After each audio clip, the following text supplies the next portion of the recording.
Gas সংকটে CNG চালকরা ঘন্টা পর ঘন্টা দাঁড়িয়ে থেকেও মিলছে না কাঙ্ক্ষিত জ্বালানি। গ্যাস পাম্পের সামনে সিএনজি এই দীর্ঘ সারি জনজীবনে ভোগান্তির অন্যতম কারণ। লাইনে গ্যাস কম, প্রেশার কম, সেই জন্য এক লাইন গ্যাস দেওয়া হয়।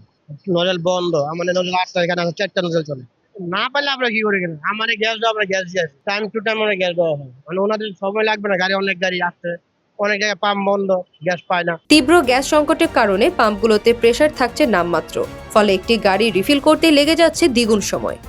এতে দিনের বড় একটা সময় কেটে যাচ্ছে শুধু লাইনেই। সরকারের কাছে বিনীত অনুরোধ আমাদের তারেক জিয়ার কাছে যে গ্যাস পাম্প সবগুলাই খুলে দেওয়া হোক। 10টার দিক দিয়ে আমরা গ্যাস পাম্পে সিরিয়ালে লাগাইছি, আধা বেলা গাড়ি, 2টা দিক দিয়ে জমা দেওয়া লাগবে।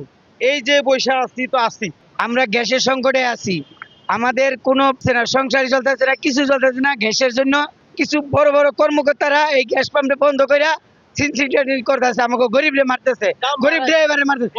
দাম যদি বাড়াইতে হয় 500 টাকা লিটার করে, কিন্তু আমাকে সুবিধা করে দিব। দিন শেষে একদিকে জমার টাকা, অন্যদিকে সংসারের খরচ, দুয়ের টানা পড়ে নে দিশেহারা চালকরা।